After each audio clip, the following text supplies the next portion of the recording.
Hello students. आज आपण applied mechanics हा जो कोर्स आहे ह्यामधला थर्ड चॅप्टर जो आहे resolution and composition of force तो काय करायचा स्टार्ट करायचा. ओके, तर प्रिवियस फर्स्ट चॅप्टरमध्ये आपण काय बघितलं की फोर्स संदर्भात आपण माहिती घेतली. ओके, फोर्स म्हणजे काय, फोर्सचे सब डिव्हिजन कोणकोणते पडतात किंवा कोणकोणते ब्रँचेस आहेत ज्यामध्ये फोर्स संदर्भात माहिती घेतली जाते. युनिट ऑफ फोर्स असेल किंवा क्लासिफिकेशन ऑफ फोर्स असेल, त्यामध्ये को प्लेनार फोर्स असेल, नॉन को प्लेनार फोर्स म्हणजे एका प्लेनमधील फोर्सेस ओके जे को लिनियर असतील किंवा कॉन्करंट असतील किंवा may be parallel like unparallel like ह्या प्रकारचे क्लासिफिकेशन तिचे आपण स्टडी केले. ओके, तर त्या फोर्सचा जो एक्सटर्नल एजन्सी असणार आहे, जो एखाद्या बॉडीला मूव्ह करेल किंवा स्थिर करेल अशा प्रकारचा जो फोर्स आहे एक्सटर्नल एजन्सी, त्या संदर्भात त्याचं रिझोल्युशन आणि कंपोजिशन आपल्याला काय करायचं आहे बघायचं आहे. तर आता रिझोल्युशन म्हणजे काय आणि कंपोजिशन म्हणजे काय, आता दोन पार्ट्स यामध्ये पडतात, resolution and composition of force. First आपण बघूया resolution of force. The way of representing a single force into number of forces without changing the effect of force on the body. आता अशा पद्धतीनं represent केलं तर एखाद्या single फोर्सला okay into number of forces okay without changing the effect of the force on the body. म्हणजे जर दोन force F1 F2 F3 okay त्याचंच काम जर एखादा सिंगल फोर्स F हा करत असेल okay without changing the effect of force म्हणजे त्या कोणत्याही फोर्सचा इफेक्ट चेंज न करता की 10 न्यूटनचा 20 न्यूटनचा 30 न्यूटनचा तीन फोर्स असतील ओके 10 20 30 ह्या तिघांचं ॲडिशन म्हणजे 30 50 60 न्यूटनचा जर फोर्स एकत्र जर एका ठिकाणी इफेक्ट होत असेल okay without changing the effect of the force on the body then it is called as resolution of force. म्हणजे असा एक प्रकार सिंगल फोर्स दर्शवला जातो जो 2 ते 3 फोर्सचा काय करेल सिंगल रिप्रेझेंट करेल, तो म्हणजे काय असेल रिझोल्युशन ऑफ फोर्स. म्हणजे इथं दाखवलं आहे बघा. आता ह्यामध्ये OF हा फोर्स आहे ओके.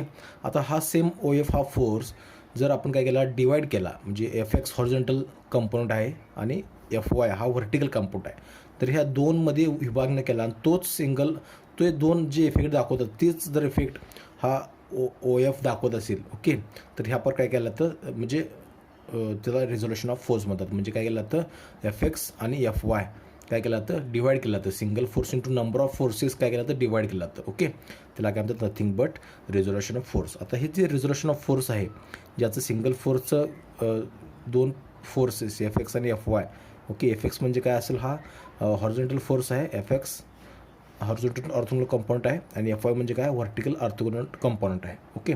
तो 90 डिग्रीमध्ये असेल किंवा तो F1 आणि F2 तो अदर दॅन 90 डिग्रीमध्ये असेल. म्हणजे 90 डिग्रीमध्ये नसताना 70 डिग्री 80 डिग्री किंवा अदर दॅन 90 डिग्रीमध्ये काय असेल हा फोर्स असेल ओके.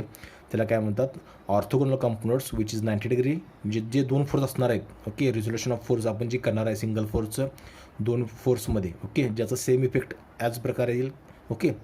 त्याचं जर आपण सिम्बॉलिक दाखवायचं झालं तर आपण अशा प्रकारे जे दोन फोर्स एकमेकांना 90 डिग्रीमध्ये असतील त्याला आपण ऑर्थोगोनल कंपोनंट्स म्हणू शकतो आहे. त्यामध्ये हॉरिझॉन्टलला FX आणि व्हर्टिकल FY म्हणतात किंवा ऑल दॅन 90 डिग्रीमध्ये असतील तर त्याला F1 F2 आणि with content with angle theta okay. F1 आणि F2 are the non orthogonal components. अशा प्रकारे आपण काय करू शकतो आहे रिझोल्युशन ऑफ फोर्स हे दर्शवू शकतो ओके. FX अँड FY यामध्ये हे महत्त्वाचे आहेत. ह्याला ऑर्थोगोनल म्हणतो आपण, ह्याला नॉन ऑर्थोगोनल म्हणू शकतो ओके. आता कोणकोणत्या प्रकारे जे काय रिझोल्युशन ऑफ फोर्स आहे, रिझोल्युशन ऑफ फोर्स म्हणजे काय सिंगल फोर्स हे नंबर ऑफ फोर्सेसनं दाखवणं ओके जेणेकरून ते नंबर ऑफ फोर्सेस काय करतील कोणताही त्या फोर्सचा इफेक्ट चेंज न करता ते रिप्रेझेंट करतील ओके. म्हणजे आपण काय करतो OF हा फोर्स FX आणि FY किंवा F1 आणि F2 ह्या प्रकारे काय करतो आहे एकच फोर्स दोन पद्धतीनं आपण दाखवू शकतो ओके. जेणेकरून काय होईल कोणतेही इफेक्ट चेंज न होता तो रिप्रेझेंट करेल. त्याला काय म्हणतात रिझोल्युशन करणे म्हणजे रिझॉल्व करणे फोर्स ओके. त्याला आपण काय म्हणतो रिझोल्युशन ऑफ फोर्स. आता जे इफेक्ट्स आपण मेथड्स आपण बघूया. त्याचे दोन मेथड्स आहेत, दोन प्रकारे आपण त्याला रिझोल्युशन करू शकतो त्या फोर्सचे.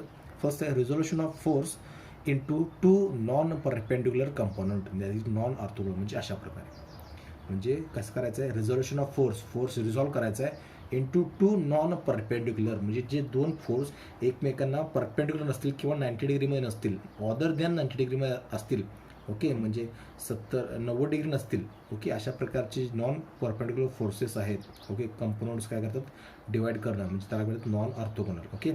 अशा प्रकारे सुद्धा करू शकतो. किंवा second resolution of the force into two perpendicular component okay. Resolution of force into two perpendicular components आहेत ऑर्थोगोनली. म्हणजे अशा प्रकारे म्हणजे ते जे काय फोर्सेस आहेत ते काय करायचे एकमेकांना परपेंडिक्युलर असतील. ओके, त्यामध्ये एक्स ॲक्सिसवरती जो असेल तो एफ एक्स असेल आणि वाय ॲक्सिसवरती असेल तो जो फोर्स आहे ते त्या कंपोनंटला काय म्हणतात एफ वाय असेल. ओके, म्हणजे ते फोर्स एकमेकांना काय असतील परपेंडिक्युलर कंपोनंट असतील. ओके, अशा प्रकारे सुद्धा आपण काय करू शकतो तो सांगू शकेल. ओके, आता फर्स्ट आपण बघूया की resolution of force into two non perpendicular component.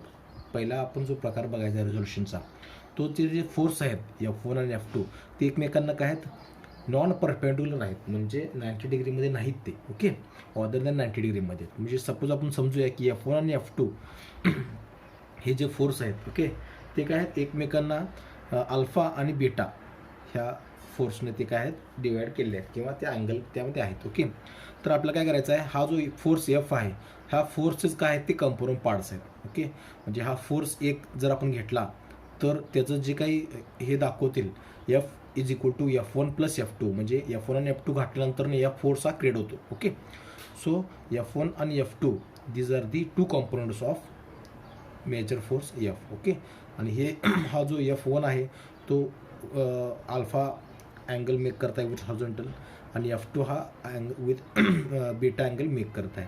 तर आपल्याला F1 आणि F2 हे दोन फोर्सची व्हॅल्यू फाइंड आउट करायची आहे किंवा ते फोर्स रिझॉल्व करायचे आहेत. हा फोर्सचे हे दोन काय झाले रिझॉल्व पार्ट झाले F1 आणि F2 हे दोन फोर्स आपल्याला काय करायचे आहेत फाइंड आउट करायचे आहेत. ओके, तर F1 कसं फाइंड आउट करायचं बघा. F1 by using sine rule F1 is equal to F sine beta divide by sine alpha plus beta. Okay, F1 is equal to F हा मेजर फोर्स आहे. Okay, म्हणजे जो main force आहे आपण त्याचंच हे दोन F1 F2 रिझॉल्व आपण केलो मग असे बघितल्याप्रमाणे. ओके, कारण की हे नॉन ऑर्थोगोनल कंपाऊंड्स आहेत. ओके, त्यामुळे हा मेजर फोर्स एफचं हे F1 F2 रिझॉल्व झाले.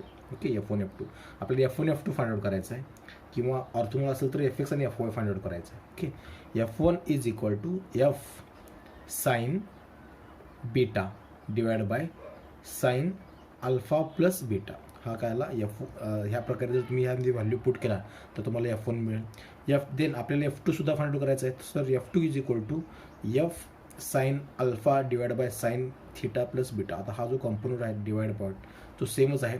ओके, यामध्ये काय झालं F1च्या F साइन F1 काढताना तो बीटा घ्यायचा आहे F2 काढताना तो अल्फा घ्यायचा आहे. या प्रकारे काय करायचं F1 आणि F2 व्हॅल्यू फाइंड आउट करायचं आहे. ओके, यामध्ये दोन्ही पुल आणि पुश सेन्सला काय करायचं आहे दोन्ही टाईपच्या फोर्स हे काय असणार आहे फॉर्म्युला सेम असणार आहे. आता हा जो रिप्रेझेंटेशन आहे हा काय असणार आहे पुल टाईप आहे. ओके, म्हणजे हा अवे फ्रॉम दिस आहे पुल आहे खेचत आहे. पुश म्हणजे काय असणार आहे मग ह्या पद्धती दाखवल्याप्रमाणे ते पुश असेल म्हणजे टुवर्ड्स असेल. ओके, हा फोर्स काय असेल टुवर्ड्स असेल म्हणजे काय असेल हा F1 आणि हा F2 अशा प्रकारे दाखवायला झालं तर अशा प्रकारे सुद्धा आपण काय करू शकतो दाखवू शकतो. सो हा फोर्स काय असेल पुश असेल आणि हा फोर्स काय पुल आहे. ओके, कोणत्याही नेचरमध्ये जर आपल्याला नॉन ऑर्थोगोनल कंपोनंट्स असतील अदर दॅन 90 डिग्री तर आपण F1 आणि F2 ह्या फॉर्म्युल्याप्रमाणे काय करायचं आहे फाइंड आउट करायचं. ओके, सेकंड बघूया आपण.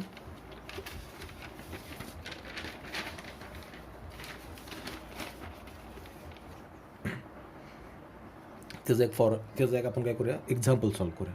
आता एक प्रॉब्लेम दिलेला आहे. Resolve a force of 500 newton in two directions at 30 degree and 45 degree on either side of it. Okay, आता एक फोर्स दिला 500 न्यूटनचा आणि तो काय करायचा आहे 30 डिग्री आणि 45 डिग्रीला काय करायचं आहे ऑन आयदर साईडचा आहे. ओके, म्हणजे 500 न्यूटनचा जो फोर्स आहे त्याच्या एक फोर्स आहे F1 आणि त्याच्या दुसऱ्या साईडला फोर्स आहे F2. ओके, त्याचं अँगल तिने दिलेलं आहे किती 30 डिग्रीला एक आहे आणि एक 45 डिग्रीला एक आहे. ओके, आणि आपल्याला ते जे फोर्स आहेत ते फाइंड आउट करायचे. ते फोर्स काय करायचं 500 न्यूटनचा हा रिझॉल्व करायचा आहे. म्हणजे हा जो फोर्स आहे रिझॉल्व ए फोर्स कोणता F is equal to 500 newton in two directions कोणकोणत्या डायरेक्शनला आहे at 30 degree and 45 degree on either side of it. ह्या फोर्सच्या आयदर साईडला जे दोन फोर्स आहेत ते दिलेले आहेत ते फोर्स कोणकोणते आहेत ते आपल्याला रिझॉल्व करायचं आहे. ओके, त्याने ते अँगल दिलेलं आहे आपण त्याला म्हणूया 30 डिग्रीचा जो अँगल आहे तो अल्फा आहे त्याला आपण F1 म्हणूया कन्सिडर आहे लेट आहे. ओके, आणि 45 डिग्रीचा जो अँगल आहे तो बीटा आहे आणि त्याचा जो फोर्स आहे तो F2 आहे. ओके, तर F1 आणि F2 आपल्याला काय करायचं आहे फाइंड आउट करायचं आहे. प्रिव्हियसमध्ये आपण बघितलं की F1 म्हणजे काय F sine beta divide by sine alpha plus beta. F किती आहे 500 न्यूटन साइन बीटा किती आहे 45 अँगल डिवाइड बाय साईन 30 + 45, जो काही फोर्स येईल F1 = 366.025 न्यूटन, हा काय आला F1 आला. सेम त्याप्रमाणे F2 फाइंड आउट करा. F sine alpha divide by sine alpha plus beta, हे व्हॅल्यू काय करा ह्यामध्ये पुट करा, तुम्हाला काय मिळेल F2 मिळेल 258.82 न्यूटन. ओके, अशा प्रकारे काय करू शकतो आपण हा सॉल्व्ह करू शकतो. ओके.